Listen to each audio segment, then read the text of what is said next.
حضرت امام حسین رضی اللہ تعالیٰ عنہ میدان کربلا میں محرم شریف کی 2 تاریخ 60 ہجری جمعرات کا دن تھا جب حضرت امام حسین رضی اللہ تعالیٰ عنہ نے میدان کربلا میں نزول فرمایا۔ امام حسین رضی اللہ تعالیٰ عنہ نے پوچھا اس میدان کا نام کیا ہے؟ تو لوگوں نے بتایا اس کا نام کربلا ہے۔ کربلا کا نام سنتے ہی آپ گھوڑے سے اتر گئے اور فرمایا ہذہ کربلاء موضع کرب و بلاء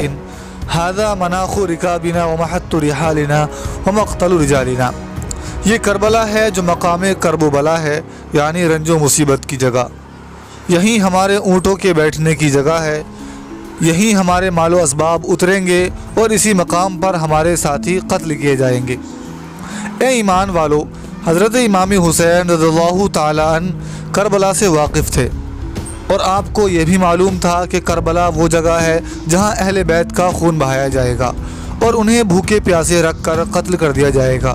کربلا کے میدان میں امام حسین رضی اللہ تعالیٰ عنہ بیٹھے ہوئے فکر و تدبیر میں ڈوبے ہوئے تھے کہ آپ کو نیند آ گئی۔ خواب میں اپنے نانا جان رسول اللہ صلی اللہ تعالیٰ علیہ وسلم کو دیکھا۔ آپ صلی اللہ تعالیٰ علیہ وسلم فرما رہے ہیں یہ کربلا ہے جو تمہاری شہادت کی جگہ ہے۔ اور سرکار مصطفیٰ صلی اللہ تعالیٰ علیہ وسلم نے امام پاک کے سینہ اقدس پر اپنا نورانی ہاتھ رکھ کر دعا فرمائی، اللہم اعط الحسین صبرا و اجرا۔ اے اللہ تبارک و تعالی حسین کو صبر عطا فرما اور بہتر اجر نصیب فرما۔ ناظرین، بے وطن مسافر حضرت امام حسین رضی اللہ تعالیٰ عنہ کا سامان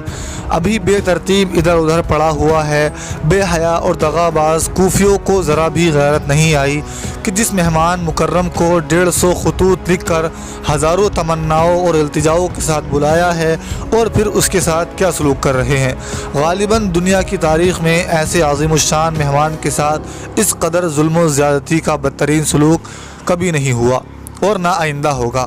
جو کربلا میں فاطمہ کے لال اور علی کے دلارے کے ساتھ بے وفا اور غدار کوفیوں نے کیا ہے۔ حضرت امام حسین رضی اللہ تعالیٰ عنہ کو ان بے وفاؤں اور غداروں کی بے وفائی اور بدعہدی پر انتہائی حیرت تھی کہ ابھی اطمینان کے ساتھ بیٹھ بھی نہ پائے تھے کہ کچھ تھکان دور کریں کہ کوفہ سے عبید اللہ بن زیاد کا قاصد یہ خط لے کر پہنچتا ہے کہ آپ یزید کی بیعت کیجیے یا جنگ کے لیے تیار ہو جائیے۔ حضرت امام حسین رضی اللہ تعالیٰ عنہ نے وہ خط پڑھا اور قاصد سے فرمایا میرے پاس اس خط کا کوئی جواب نہیں ہے۔ عمر بن سعد ابن سعد ایک جنتی صحابی حضرت سعد بن ابی وقاص رضی اللہ تعالیٰ عنہ کا بیٹا ہے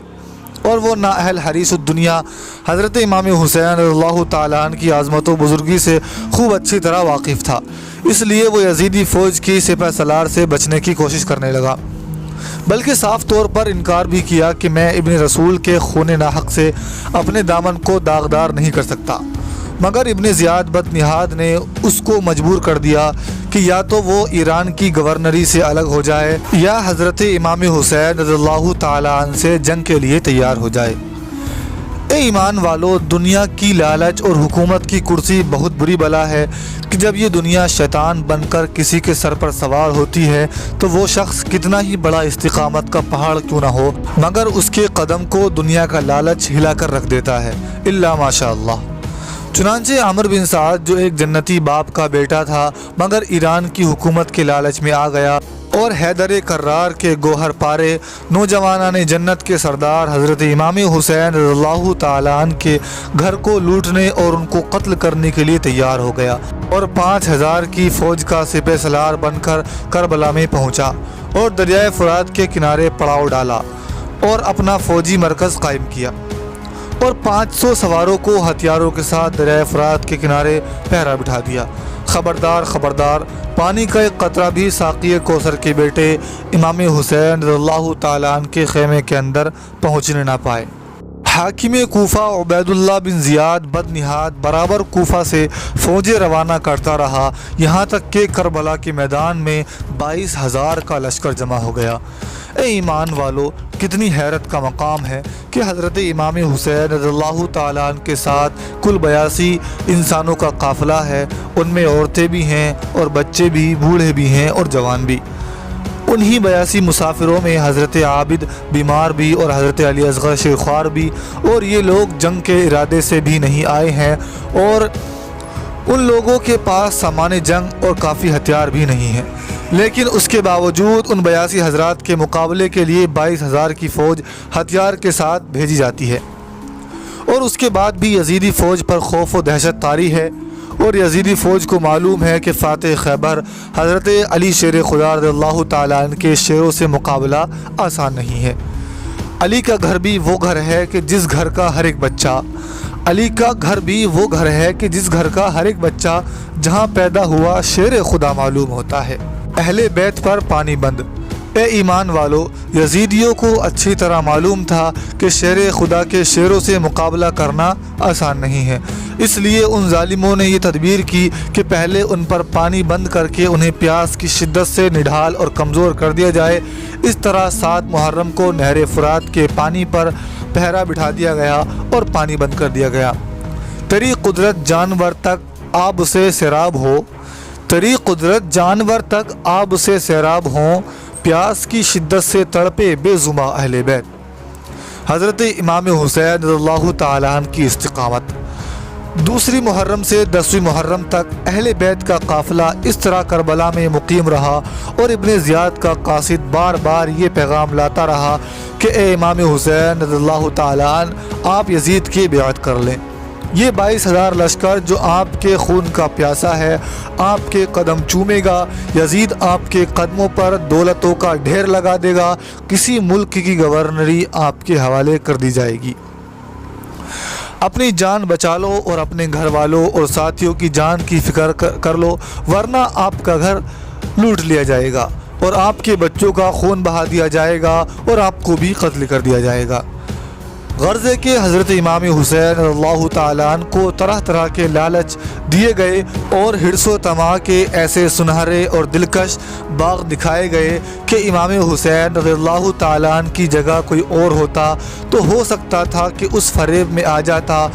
اور اس قدر ڈرایا اور دھمکایا گیا، اور ایسی دردناک اور خوفناک دھمکیوں سے خوف زدہ کیا گیا کہ امام حسین رضی اللہ تعالیٰ عنہ کی جگہ کوئی اور ہوتا تو ہو سکتا تھا کہ اس کے حوصلے ٹوٹ کر بکھر جاتے، اور وہ دہشت و خوف سے گھبرا کر ان ظالموں کے سامنے جھکنے پر مجبور ہو جاتا۔ اے ایمان والو، حضرت امام حسین رضی اللہ تعالیٰ عنہ فرزند فاطمہ الزہرا رضی اللہ تعالیٰ عنہ کے خون کے قطرے قطرے میں رسول اللہ صلی اللہ تعالیٰ علیہ وسلم کا خون شامل ہے۔ تیری نسل پاک میں ہے بچہ بچہ نور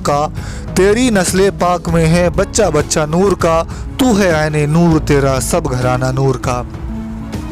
اور امام حسین رضی اللہ تعالیٰ عنہ یہی جواب دیتے رہے کہ میں ایک ایسے مقام پر کھڑا ہوں جہاں سے 2 راستے نکلتے ہیں۔ ایک راستہ تو یہ ہے کہ میں یزید پلید کی بیعت کر لوں تو یہ صحیح ہے کہ مجھے بظاہر عزت و دولت اور کسی ملک کی گورنری ضرور ملے گی،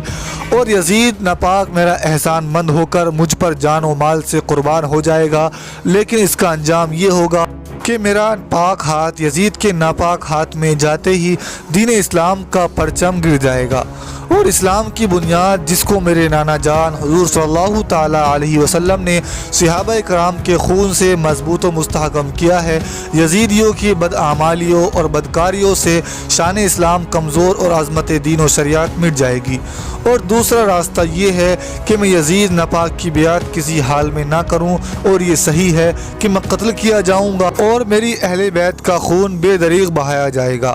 اور اہل بیت کو بے پناہ مصائب اور جان و مال کے نقصان سے گزرنا پڑے گا، لیکن اس کا نتیجہ یہ ہوگا کہ اسلام کا پرچم ہمیشہ کے لیے سربلند رہے گا، اور اہل بیت کے خون سے سیراب ہونے والا باغ اسلام کا ہر پھول ہمیشہ کے لیے سر سبز و شاداب رہے گا، اور قیامت تک یزیدیوں کی بے دینی اور گمراہی کی ہوا باغ اسلام کے پھولوں کو خزاں سے ہمکنار نہیں کر سکتی۔ لہٰذا اے یزیدیوں، میرا آخری فیصلہ یہی ہے کہ ہم خود بہتر زخم کھا کر گھوڑے سے زمین پر گریں گے مگر اسلام کو گرنے نہیں دیں گے، خود کٹیں گے مگر اسلام کو کٹنے نہیں دیں گے، خود اجڑیں گے مگر اسلام کو اجڑنے نہیں دیں گے، خود مٹ جائیں گے مگر قرآن کے ایک ایک لفظ کو مٹنے نہیں دیں گے۔